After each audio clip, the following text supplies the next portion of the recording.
उत्तर प्रदेश में 75 जिलों में रविवार को आरओ-एआरओ परीक्षा सकुशल संपन्न हो गई।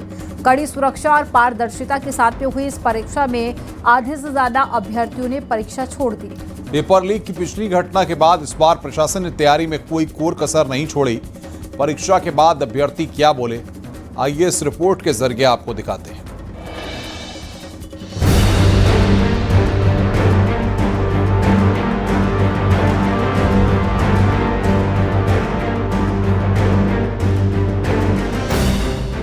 रविवार को यूपी के 75 जिलों में 2382 केंद्रों पर सुबह 9:30 बजे से दोपहर 12:30 बजे तक आरओ-एआरओ परीक्षा एक ही पाली में आयोजित की गई।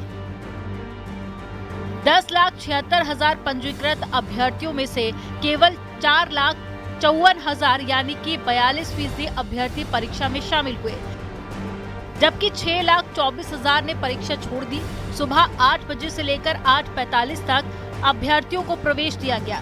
प्रवेश द्वार पर सख्त चेकिंग हुई, जिसमें प्रवेश पत्र और साथ ही पहचान पत्र के साथ में फेस रिकॉग्निशन और साथ ही बायोमेट्रिक सत्यापन अनिवार्य था।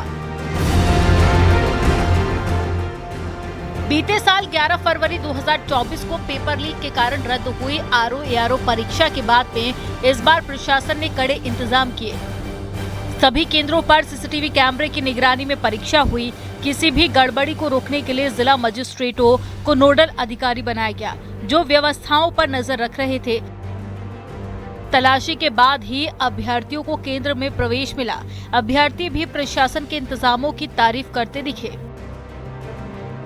काफ़ी चीज़ें, काफ़ी प्रोटेक्शन मेजर्स वगैरह यूज़ किए गए पहले से, मतलब QR कोड, आई स्कैनिंग वगैरह, जिन्होंने बार कोड वगैरह, मतलब सारी व्यवस्था सही थी। इवन कैंडिडेट्स को अगर कोई किसी चीज़ की परेशानी होती है, बाकायदे उन्होंने सील पैक वगैरह सब कुछ चेक कराया। बार की अपेक्षा काफ़ी अच्छा था, काफ़ी सही था और विश्वास है, पूरी उम्मीद है परीक्षा फेयर तरीके से हुई है, अच्छा रिजल्ट आएगा। सुविधाएं सही थी सब सारी? बिल्कुल। व्यवस्था मतलब जो कई लेयर में जो चेकिंग हुई है, उसके अलावा जो है कोई इंस्ट्रूमेंट आप नहीं ले जा सकते अंदर, पेन के अलावा और एडमिट कार्ड के अलावा, ये चीज़ें ठीक चीज़ है। और कैमरे की निगरानी में पेपर हुआ है तो अच्छा हुआ है। ये परीक्षा न केवल अभ्यर्थियों के भविष्य का सवाल थी, बल्कि यूपी प्रशासन की भी परीक्षा थी, जिसमें परीक्षा को लेकर किए गए इंतजाम पास हो गए। Bureau report, news 18।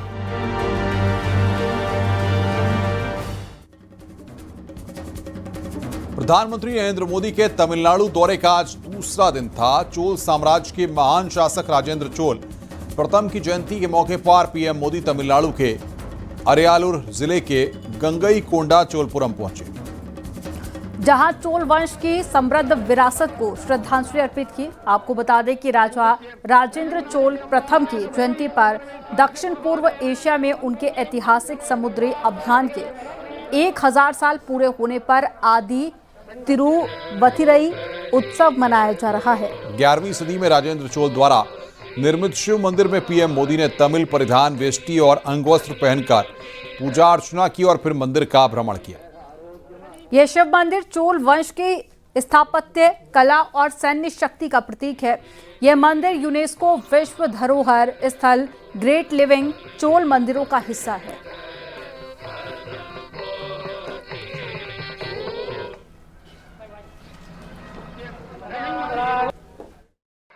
2014 के बाद से 600 से ज्यादा प्राचीन कलाकृतियां, मूर्तियां दुनिया के अलग अलग देशों से भारत वापस आई हैं। इनमें से 36 खास तौर पर हमारे तमिलनाडु की है। आज नटराज, लिंगोद्भव, दक्षिण मूर्ति, अर्धनारीश्वर, नंदिकेश्वर, उमा परमेश्वरी, पार्वती, समंदर, ऐसी कई महत्वपूर्ण धरोहरें अब फिर से इस भूमि की शोभा बढ़ा रही है। उत्तराखंड पंचायत चुनाव के लिए दूसरे चरण की वोटिंग कल यानी कि सोमवार को होगी। सोमवार को होने वाले वोटिंग की तैयारियों को लेकर तैयारी पूरी है। वोटिंग सुबह 8 बजे से शाम को 5 बजे तक होगी। हालांकि 5 बजे से पहले लाइन में लगने वाले लोगों को उसके बाद वोट डालने दिया जाएगा। दूसरे चरण में 14,751 कैंडिडेट मैदान में हैं, जिनके भाग्य का फैसला 21,57,000 मतदाता करेंगे। इसके लिए 4,709 मतदान केंद्र बनाए गए हैं। दूसरे चरण की वोटिंग में ग्राम प्रधान के लिए 7,833 प्रत्याशी, क्षेत्र पंचायत सदस्य के लिए 4,214 प्रत्याशी और जिला पंचायत सदस्य के लिए 716 प्रत्याशी मैदान में हैं। बीजेपी प्रदेश महामंत्री राम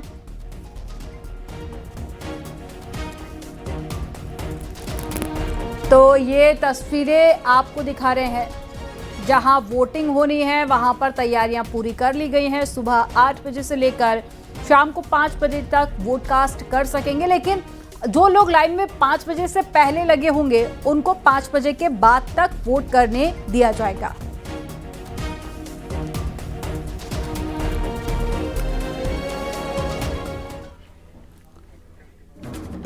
भारतीय जनता पार्टी के प्रदेश महामंत्री राम प्रताप सिंह ने सपा सांसद रामजीलाल सुमन के बयान पर पलटवार किया। उन्होंने कहा कि अगर हिंदू धर्म में समानता नहीं होती तो सपा सांसद के परिवार में मंत्री और कैबिनेट मंत्री न होते। और राम प्रताप सिंह ने समाजवादी पार्टी और कांग्रेस पर धर्मांतरण को बढ़ावा देने का आरोप लगाया। उन्होंने कहा कि योगी सरकार ने विदेशी फंडिंग और जबरन धर्मांतरण के नेटवर्क की कमर तोड़ दी है। आज भी रामजीलाल सुमन ने जो बयान दिया है उनको शर्म आनी चाहिए। वो कहते हैं कि समानता नहीं है हिंदू धर्म में। अगर समानता नहीं होती तो तुम आज सांसद नहीं होते, तुम्हारे घर में कैबिनेट मंत्री नहीं होते, तुम्हारे घर में लोग अधिकारी नहीं होते, तुम्हारे यहाँ ब्लॉक प्रमुख नहीं होते, तुम्हारे यहाँ MLC नहीं होते, तुम्हारे यहाँ MLA नहीं होते। तो ये इस तरह की बातें करना और ये लोग इस काम को बढ़ावा देने का, समाजवादी पार्टी जैसे दल, कांग्रेस जैसे दल इसको बढ़ावा देने का काम करते हैं।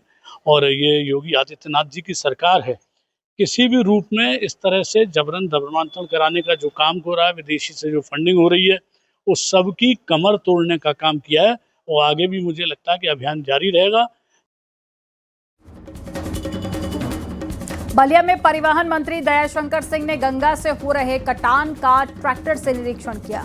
बलिया नगर विधानसभा के मालदेपुर क्षेत्र में निर्माणाधीन ग्रीनफील्ड एक्सप्रेसवे के किनारे गंगा नदी द्वारा कटान हो रहा है। इस दौरान संबंधित विभागीय अधिकारियों को कटान रोकने के लिए ठोस कदम उठाने के निर्देश दिए। कहा कि कटान किसी भी दिशा में न हो, कटान रोकने की आवश्यक सामग्री से कटान रोका जाए।